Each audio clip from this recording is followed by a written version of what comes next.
This is the Kaleido Bean Seeker. It's the first smart ice drip coffee maker that features flow control, temperature control, and a built-in scale. The awesome team over at Espresso Outlet is working with Kaleido to bring these to market, and they were kind enough to send me this pre-release unit to check out, to do a review on, and to just overall get a feel for how it works and share it with you guys. After watching this video, if you're interested in the Bean Seeker, make sure you check out their Kickstarter page. Currently, Kickstarter is the only place that you can back and order a Bean Seeker until the Kickstarter ends, and then it'll be available on Espresso Outlet's website. Links down in the description for those things. A lot of us coffee nerds love iced coffee drinks, whether that's cold brew or some sort of iced pour over method.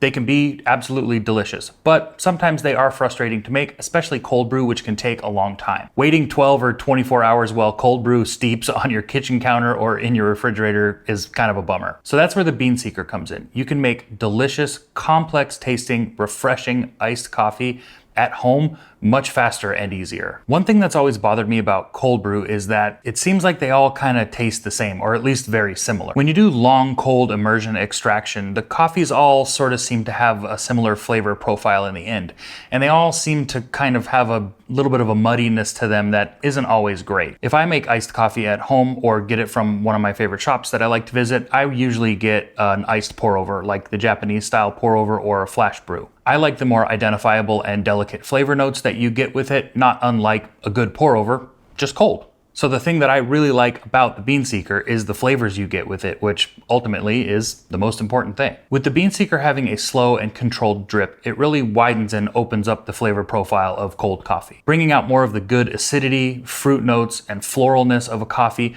It's like the best cold brew and the best pour over had a baby. From my experience with the Bean Seeker over the past few weeks, it seems to be nicely made. It has a nice powder coated finish, it's mostly made of metal, and it has a really unique design. From an aesthetic standpoint, in my personal opinion, it's not my favorite looking thing. And the name to me is a little weird. I wish they would have gone with something a little bit more simple and more to the point of what the machine does. But that's just my personal opinion, and it doesn't keep it from performing well and producing great results. In the box, along with the main unit, you will be getting a V60 style brewer, a carafe that also has a lid, some filters, which we'll talk about here in a minute, a little bit of extra suction tubing, which we will also talk about in a minute, and this handy little stylus for using on the touchscreen. So let's talk about these filters real quick.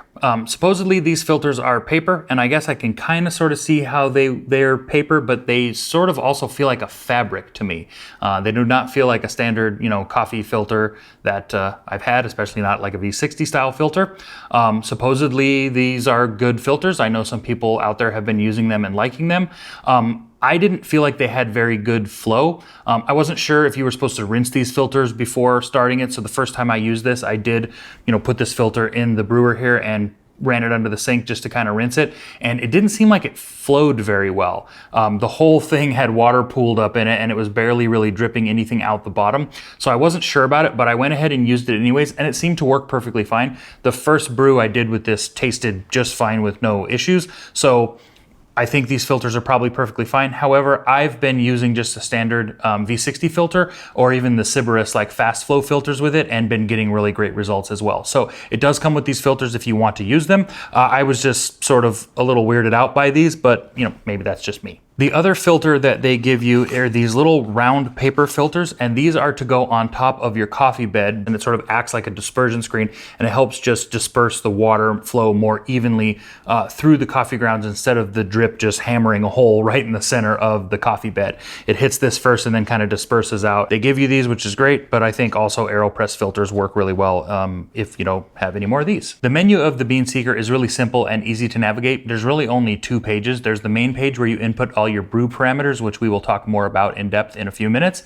And then there's a settings page where you can go in and turn off the unit lights and the beep sounds if you don't want those on. The Bean Seeker can do an extraction amount of 50 to 600 millimeters at a flow rate of 100 to 400 milliliters per hour. So depending on what you're wanting to do, you can experiment with different flow rates, different extraction volumes, all those sorts of things, and really come up with some cool and unique recipes that are tailor-made to specifically what you're wanting to do with your iced coffee. Of course, the extraction amount you're going for and the desired flow rate that you've put in as a parameter are going to dictate your amount of total brew time. So for an example, if you were doing an extraction amount of 300 milliliters of coffee and you were doing it at 300 milliliters per hour, it would take you an hour to do that full extraction. So it really just depends on what you're setting up as your parameters and what you've kind of experimented with to dictate how much time it's going to take.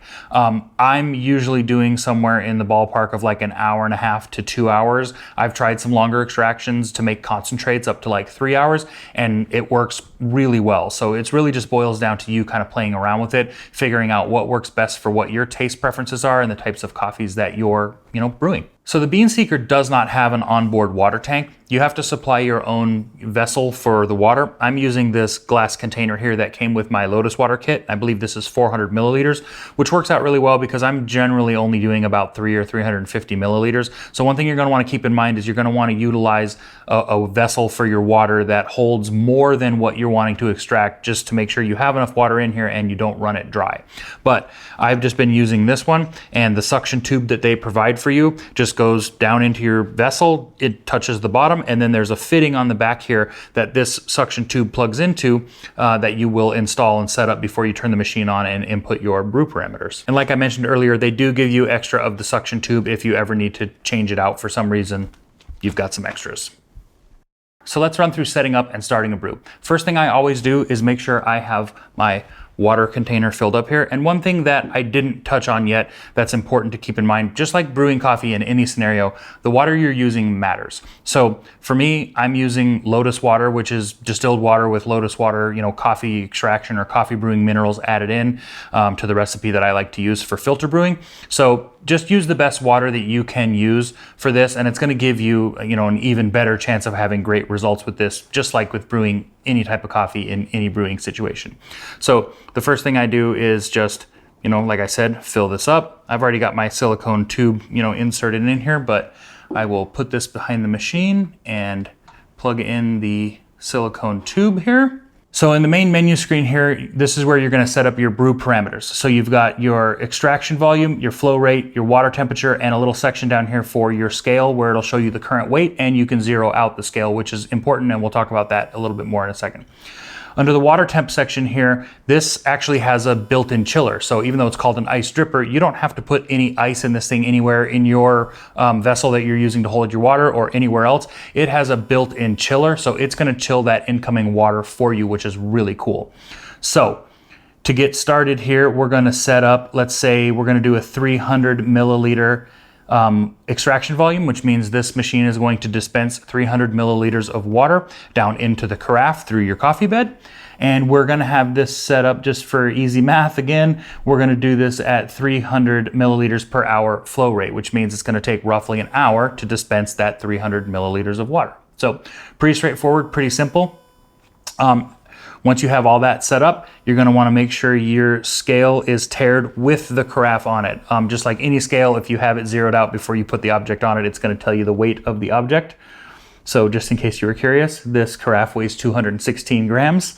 But we're going to want to make sure we have the carafe on there and then zero it out so the machine has an accurate, zero starting point to know how much water to dispense. So pretty straightforward. Other than that, you're going to prep your V60 style dripper here. So we're going to take one of our interesting filters. They say you don't have to rinse these, so I guess we won't. We're going to take 20 grams of coffee in our case here. And then you are going to take one of these round paper filters, set it right on top of here the best you can. Try to get it as even as possible, just kind of centered and on top of all the coffee and nice and flat. You're gonna stick that in there, and then you're just gonna press start. And it's gonna turn on. It's gonna pulse out a little bit of water immediately, kind of quickly, to sort of pre-wet the grounds, wet the bed, get the coffee nice and saturated. And then once I believe it gets to about 5 grams, at least my experience of watching this, once it gets to about 5 grams pretty consistently in the scale or on the scale in the carafe, it's gonna slow down those water drips to meet whatever the milliliter per hour flow rate you have set at. So in our case, again, 300 milliliters per hour. We're dispensing 300 milliliters of water total, which means this brew is going to take about an hour. And when it's done, it's going to beep at us to let us know that our iced coffee is ready to go. So now our brew is done. Smells very good.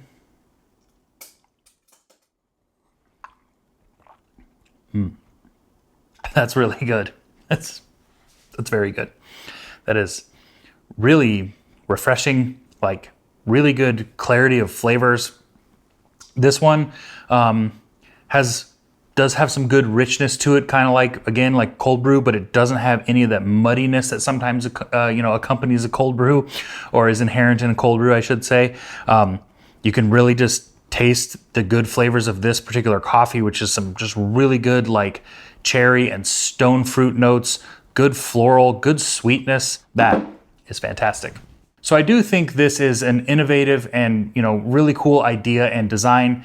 It works well, it makes great coffee, and it seems to be built really well. So I think, all things considered, it's a pretty nice product. I definitely think this is more of a, cool to have type of product than a need when it comes to coffee. You can definitely still make good iced coffee at home without it. But in my opinion, I feel like it's much easier and tastier to just do it with this. So if you love iced coffee or cold coffees and you're somebody who drinks them a lot and something like this is in your budget, then I definitely think it's worth the investment. I know that this thing is definitely going to come in handy for me here in Arizona in the hot months. So right now the Bean Seeker is listed on Espresso Outlet's website at $399 US. But like I was saying, you can only currently get it through the Kickstarter by backing the Kickstarter or ordering one on Kickstarter. After the Kickstarter ends, they'll be available on Espresso Outlet's site, which again is all linked down in the description for you. So that is the Bean Seeker, and honestly, I think it's pretty cool. Leave me a comment down below. Let me know. What do you think of this thing? Do you think it's worth the investment? Do you feel like, if you're somebody that drinks a lot of iced coffee, do you feel like this is something that you would get? Or have you already backed the Kickstarter? What are your thoughts on this thing? Overall, like I said, I think it's pretty cool, but obviously everybody has different opinions out there. So I'm interested to hear what you guys think. That's going to do it for this one. Thanks for watching. Take care, and we'll see you on the next one.